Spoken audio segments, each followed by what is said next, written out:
오랜만에 뵙습니다.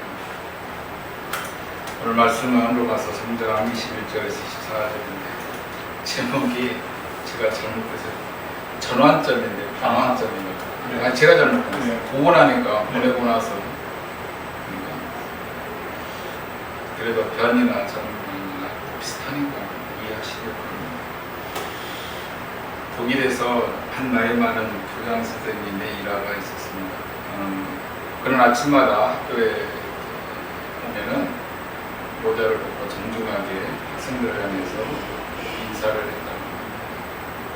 그래서 옆에서 왜 그렇게 학생들한테 모자까지 벗어가면서 정중하게 인사를 하느냐라고 얘기를 하니까 나는 모르는 일이지만 여기 앉아있는 사람 중에 누군가가 위대한 사람이 나올 줄 모르니 나는 그 사람한테 미리 예의를 갖춘다라고 하면서 인사를 했다고 합니다. 그 학생 중에 루터가 있었습니다. 여러분, 오늘 이 자리에 또 우리 주 만나 교회에 어느 누가 위대한 사람이 나올 줄 몰라서 말씀을 준비하면서 말씀을 보는 것보다는 기도하는 시간이 더 많았거든요. 기도하는 마음으로 함께 말씀을 나누도록 하겠습니다. 우리 인사 한번 할까요? 당신은 가능성이 충분합니다. 당신은 가능성이 충분합니다. 당신은 가능성이 충분합니다. 왜 그렇게 생각하십니까? 가능성이 충분합니다. 제가 말씀드릴게요. 어젯밤에 예수님이 재림을 하지 않으셔서 우리에게는 가능성이 있습니다. 중요한 얘기예요. 어젯밤에 예수님이 오셔버렸으면 우리에게는 가능성이 이제는 없습니다. 어젯밤에 예수님이 오시지 않았기 때문에 우리에게는 가능성이 있습니다. 그렇기 때문에 우리에게는 또한 소망이 있습니다. 어떤 소망이 있는지 오늘 로마서를 보면서 한번 살펴보겠습니다. 로마서의 가장 핵심은 믿음은 어떻게 해서 우리에게 오는가, 또 믿음은 어떻게 해서 우리에게 이루어지는가에 대한 것이 가장 주된 말씀. 1장 16절 17절 말씀에서 복음에 대한 얘기가 메시지가 전달이 됩니다. 복음은 하나님의 은혜로 우리에게 임했다고 합니다. 우리의 은하, 우리 어떤 행위로, 우리의 노력으로 이루어지지 않고 하나님의 은혜로 우리에게 자연스럽게 임했습니다. 믿음으로 의롭다함을 얻은 것이 하나님은 우리에게 복된 소식이고 기쁜 소식입니다.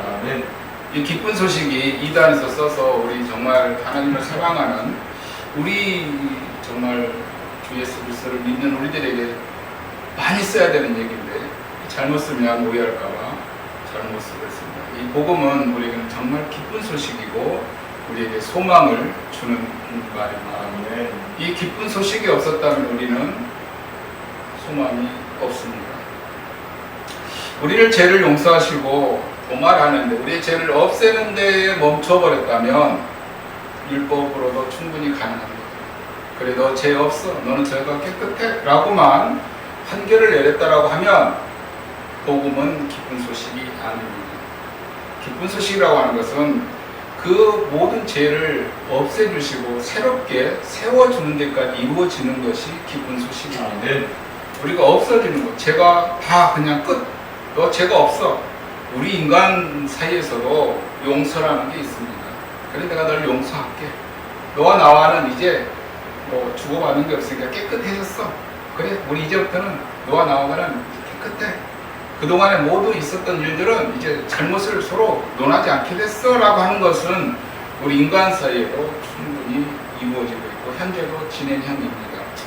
그런데 기쁨의 소식은 여기에서 멈추는 것이 아니고 용서하는 걸로만 끝나는 것이 아니고 다시 세워주는 것까지 다시 회복해서 우리의 본성인 하나님의 의롭다함을 입는 그 자리까지 세워주는 것이 기쁜 소식입니다. 예수님이 이 땅에 오셔서 그 목적이 무엇이냐면 우리의 죄를 도말하는 것으로 끝냈으면 십자가상에서 모든 것이 끝났어야 됩니다. 그러나 하나님은 거기에서 멈추지 아니하시고 죽음에서 다시 새 생명으로 살아나셨다라는 것입니다. 우리는 이것을 믿어야 된다는 것입니다. 그래서 이게 바로 우리에게는 기쁜 소식이고 소망의 네. 소리라는 것입니다. 하나님의 구원은 소극적이지 않습니다. 네. 하나님의 구원은 그냥 그래 내가 널 구원해 줄게 그걸로 끝나는 것이 아니라 직접 우리 앞에 오셨다라는 것입니다. 이게 적극적이라는 거예요. 그래서 구원은 적극적으로 우리를 인도해 주셨다라는 사실입니다. 그게 무엇이냐? 독생자를 이 땅으로 보내셨다라는 것입니다. 아멘. 우리 앞에까지 자기의 독생자를 보내주셨다라고 하는 것은 하나님의 계획은 구원의 문제는 적극적이고 아주 적극적이라는 것입니다. 대충 어물버리지 않는다라는 것입니다. 복음을 부끄러워하지 않는 이유는 그 안에 어떤 것이냐? 영광이 있기 때문입니다. 우리가 복음을 부끄러워하지 않는 것은 하나님 나라에 가는 그 영광의 자리까지가 보장되기 때문에 우리는 복음을 부끄러워하지 않습니다. 복음에는 하나님의 의가 나타나 믿음에 이르게 한다고 했습니다. 의인으로 말미암아 우리는 다시 살아나는 것입니다. 복음에는 하나님의 능력이 때문입니다. 그렇다면 복음에는 왜 하나님의 능력이 필요할까요? 여기서부터는 조금 우리가 요즘 이런 설교 잘 안 할 것 같은데 저는 요즘 도전을 하고 있습니다. 복음에는 왜 능력이 있냐? 하나님의 진노가 있는 것이 복음입니다. 저는 여기서 하나님의 진노에 대한 것을, 하나님의 진노가 왜 우리에게는 복음의 기쁜 소식으로 오냐라는 것에 대해서 제가 은혜를 좀 많이 받았어요. 교회에서는 하나님의 진노 얘기를 하면 교회 안 올 것 같아요. 그리고 요즘 설교는 무언가 성장해야 되고 성공해야 되고 부자 돼야 되고 남보다는 더 월등해야 된다는 얘기들이 참 많이 있습니다. 그러나 로마서에서는 복음의 기쁜 소식은 하나님의 진노를 빼놓고는 출발하지 않고 있다는 사실입니다. 하나님의 진노가 불의로 진리를 막는 사람들에게는 경건치 않은 자리로 우리를 옮겨 놓아 버렸습니다. 하나님의 진노는 왜 있냐라고 하면 하나님과의 관계가 불경건한 자리까지 우리는 죄에 놓여 있기 때문이라는 것입니다. 아담이 하나님으로부터 관계가 멀어졌다라고 하는 것은 하나님은 의로우신 분이셔서 우리를 창조하실 때에 의롭게 창조했는데 이 의로움을 우리 인간은 포기하는, 또 의로움을 우리는 상실해버린 그런 자리까지 오게 되었습니다. 하나님의 관계가 불경건한 상태까지 와 있기 때문에 하나님은 이러한 상태를 그냥 넘어가지 않는다라는 거예요. 그래서 하나님과 우리 인간 사이의 관계에 있어서 불경건한 것을 하나님은 진노하시겠다라고 하셨습니다. 왜요? 하나님은 의로우시기 때문에 의롭지 않은 것을 하나님은 용납하지 않습니다.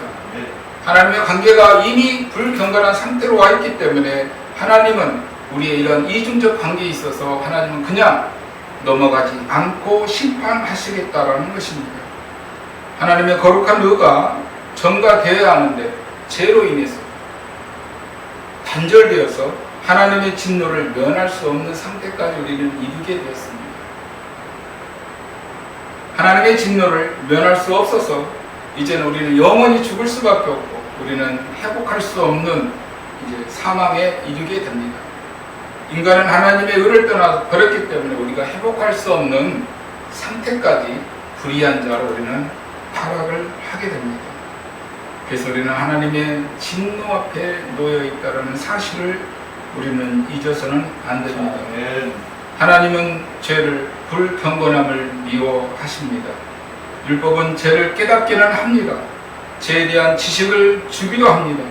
율법으로 우리의 완전한 절망과 좌절뿐이라는 것입니다. 우리 행위가 드러났고 우리의 모든 것이 이제는 드러나 있어서 어찌할 수 없는 사망이라고 하는 그 길을 우리는 걸어갈 수밖에 없고 아주 절망적이고 아주 우리의 민낯이 이제는 드러났습니다. 그리고 우리의 민낯을 발견하게 됩니다.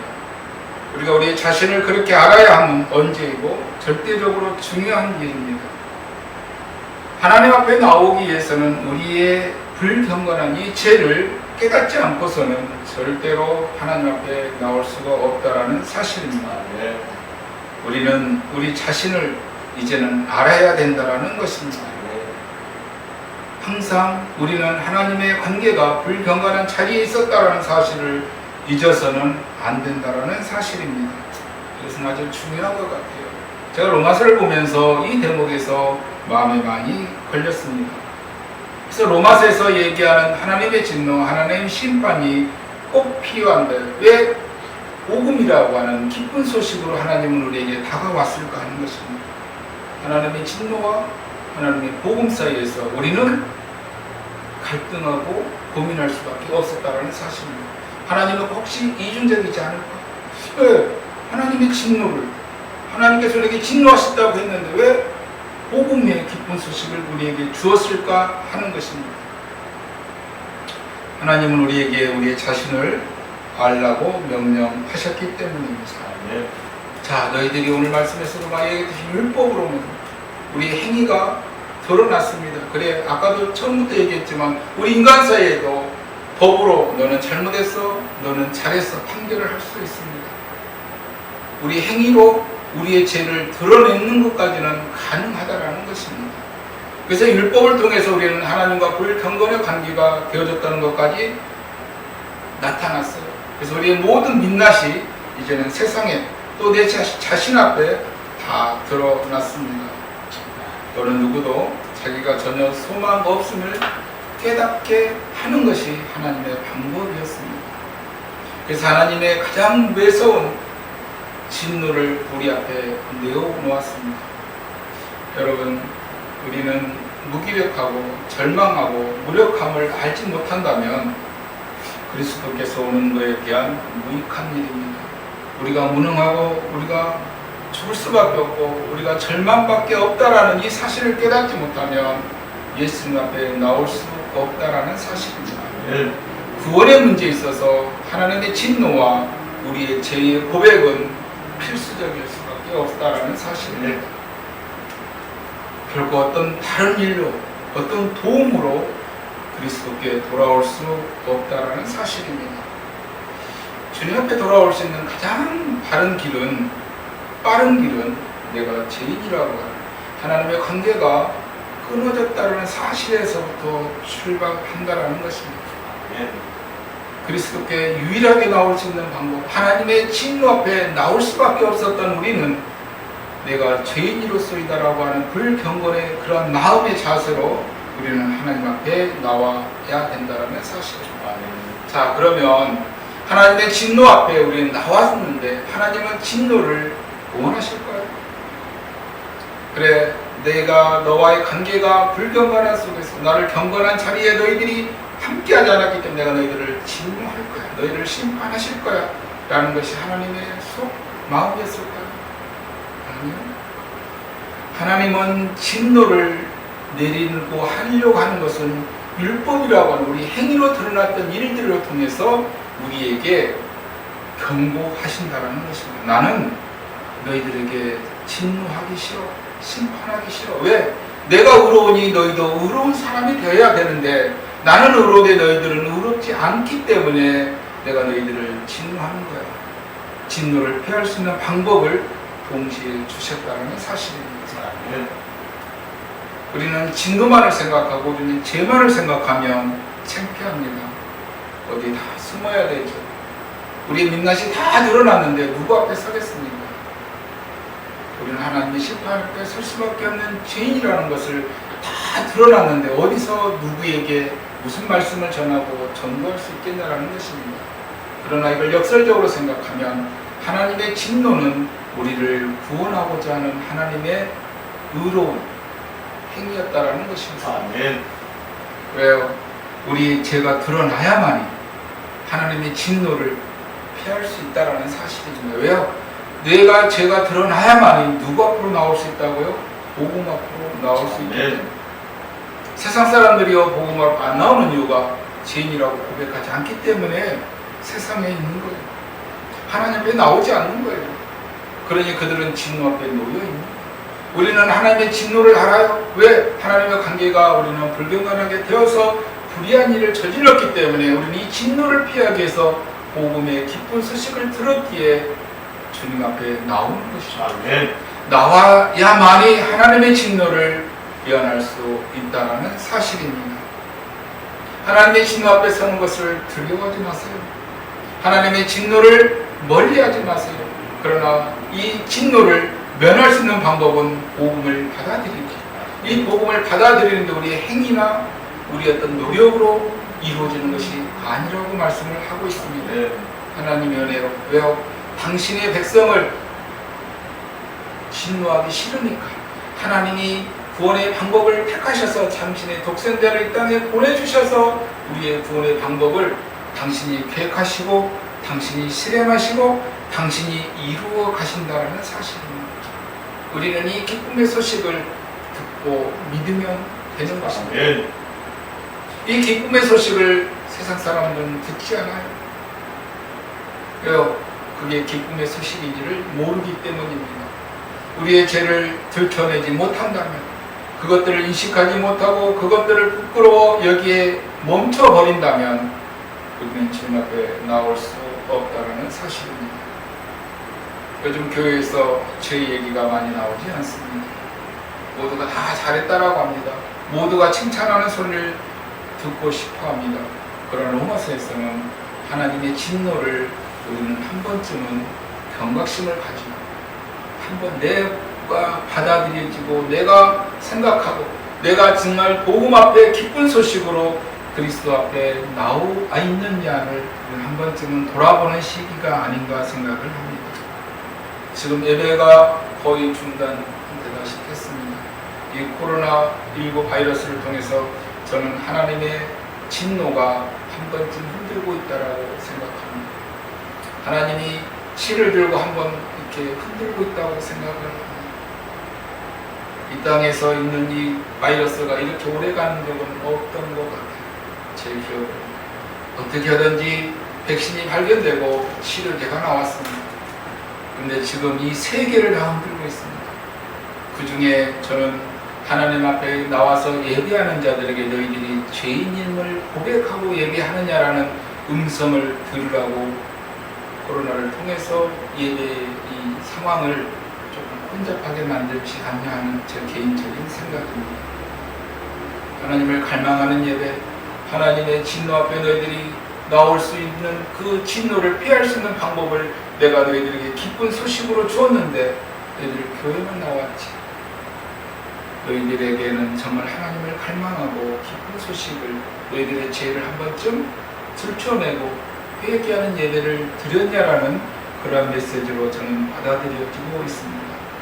우리에게는 소망이 없고 어둠만이 있었습니다. 좌절과 분노만이 우리 앞에 있었습니다. 그런데 오늘 말씀에서 이제는이라는 말이 나옵니다. 하나님의 진노가 우리 앞에 놓여있지만 하나님의 심판이 우리 앞에 와 있었지만 그러나 이제는 이 말로 인해서 하나님은 우리에게 전환을 시켜주고 있습니다. 너희들은 죽을 수밖에 없었어. 너희들은 불의한 자였어. 그러나 이제는 내가 너희들에게 새로운 길을 열어줄 거야.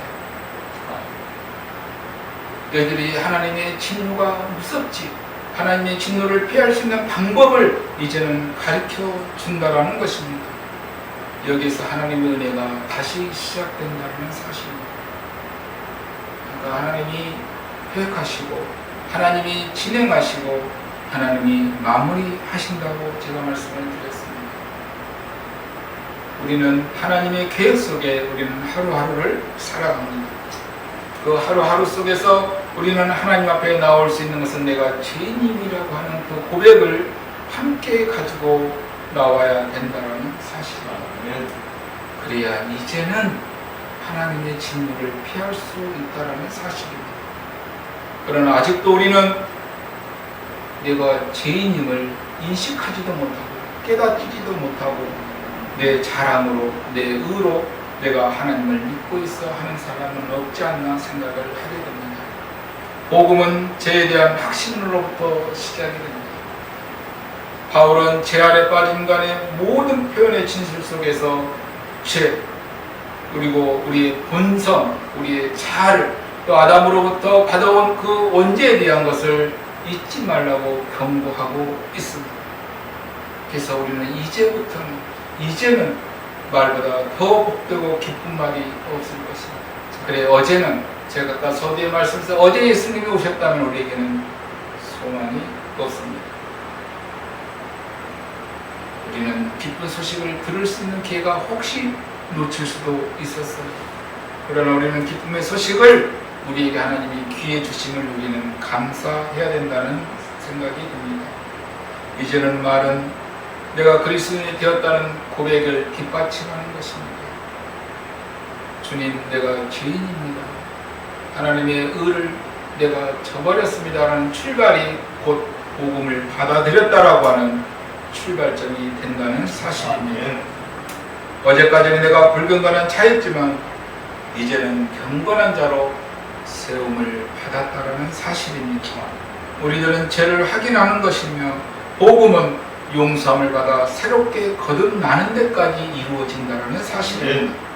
죄는 용서로 끝나는 것이 아니라 기쁨의 소식은 그 용서함 이후에 오는 하나님의 의가 다시, 그리스도의 의가 다시 우리에게 전가되어서 하나님 앞에 새롭게 세워진다는 사실입니다. 결국 우리는 거룩해 할 이유가 하나님의 의로우시기 때문에 다시 우리도 의로운 사람이 되어야 된다는 사실입니다. 이 의로운 사람이 되기 위해서는 우리가 죄인이었습니다. 죄인입니다라고 하는 그 고백이 나의 민낯을 주님 앞에 다 드러내는 순간 출발한다라는 사실입니다. 하나님의 속성으로 창조됐던 인간이 다시 거룩한 성품으로 회복시키기 위해서 하나님의 진노의 방법을 거두는 것은 복음을 받아들이는 것입니다. 이 복음은 하나님의 은혜로 하나님이 그저 우리에게 주셨다라는 사실입니다. 복음은 기쁜 소식을 전해 듣지 못하는 자는 하나님의 진노를 피할 수가 없습니다. 신앙이라는 무엇일까요? 신앙은 죄에 대하여서 저항하는 것입니다. 우리가 자꾸 불경건한 마음이 들려고 하는 것에서 저항하는 거예요. 경건의 자리로 오려고 하는, 또 우리가 불순종해서 순종이라고 하는 것에 대한 우리는 항상 죄와의 싸움에서 저항하는 것이 신앙이 아닐까요? 끊임없이 분투하고 끊임없이 투쟁해서 승리해야 된다는 사실입니다. 왜요? 우리는 다시 그리스도가 전가되어서 그리스도의 거룩한 성품이 우리 안에 다시 들어왔기 때문이라는 것입니다. 하나님의 은혜로 구원을 받았지만 주님이 오시는 그날까지 죄의 전투장인 세상에서 끊임없이 우리는 저항을 해야 된다는 사실입니다. 세상에는 우리에게 유익이 되는 것들이 참으로 많이 있습니다. 그러나 그 유익이 진정으로 나에게 그리스도의 의가 전가되는 도움을 주었는지는 깊이 생각을 해봐야 됩니다. 세상에 유익되는 것이 얼마나 많이 있습니까? 그러나 그 유익이 결국 그리스도로 내가 다시 거듭나는데 정말 도움이 된 유익이었는지는 우리가 한번쯤 되돌아봐야 된다고 생각을 합니다. 믿음으로 의롭다함을 얻은 우리들은 끊임없이 죄에 대해서 저항하고 믿음을 가져야 된다는 사실입니다. 어제는 나의 유익을 위한 삶이었다면 이제는 하나님의 진노 앞에 있는 불경건한 자들에게 복음을 전하는 전도의 삶으로 바뀌는 전환점이 되기를 소망합니다. 우리가 전도해야 되는 이유가 여기에 있다는 사실입니다. 우리는 하나님의 진노를 면했어요. 하나님의 진노를 피했어요. 그러나 세상에는 하나님의 진노 앞에 놓인 자들입니다. 그들은 아직도 불경건한 자의 자리에 있기 때문에 우리는 그들에게 기쁨의 소식, 복음을 전해야 된다는 사실입니다. 구원의 길에는 하나님께서 의를 준비하셨고 우리에게 나타나 보이셨습니다. 전에 약속하신 대로 우리에게 확증하는 방법으로 그리스도를 이 땅에 보내주셨습니다.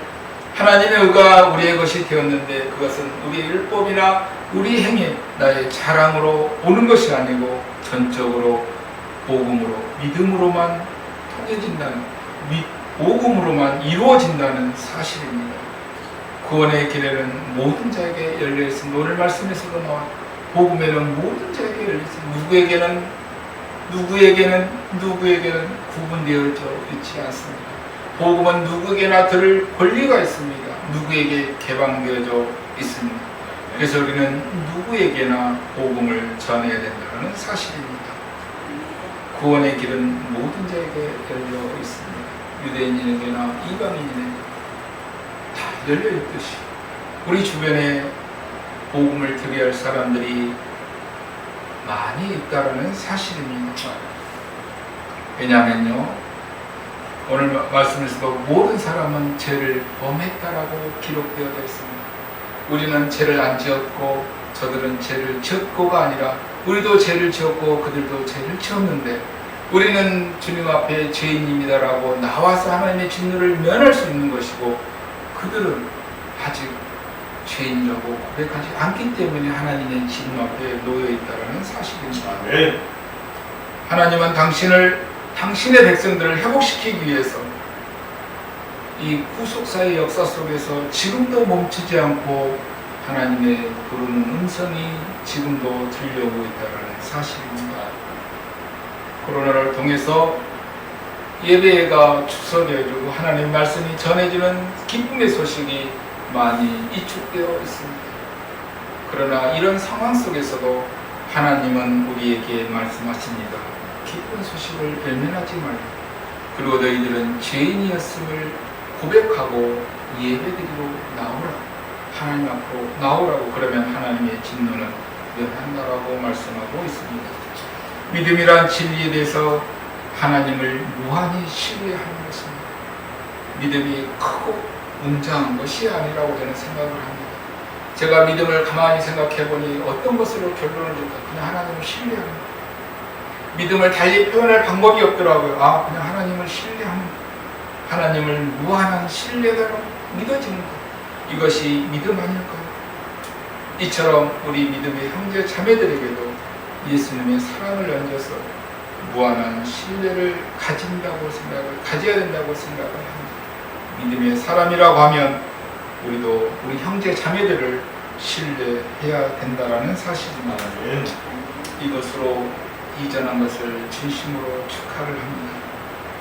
전에는 실마리처럼 보이고 어떤 모형으로만 비추었다면 그러나 이제 구원의 확신을 다시 한번 다짐하였으니 주 만나는 교회의 새로운 가능성을 열어주실 것입니다. 이제는 이대한 전환점이 될 거라고 저는 믿습니다. 지금이 기회이며 바로 이 시간에 새롭게 이루어질 것입니다. 주 만나는 교회가 하나님 앞에 바로 세워져서 이 땅에 복음을 듣지 못하는 하나님의 진노 앞에 놓인 자들에게 기쁨의 소식을 널리 전하는 귀하고 아름다운 교회가 되기를 소망합니다. 아멘. 기도하겠습니다. 하나님 감사합니다. 오늘 또 우리에게 주신 말씀 속에서 하나님이 우리에게 그 은혜를 통해서 믿음을 주셨습니다. 우리에게 충분한 죄의 고백을 할 수 있는 믿음까지, 우리의 민낯이 드러날 때까지 우리가 죄인임을 고백을 우리가 말할 때까지 기다려주신 주님, 이제 우리가 죄인이었음을 고백합니다.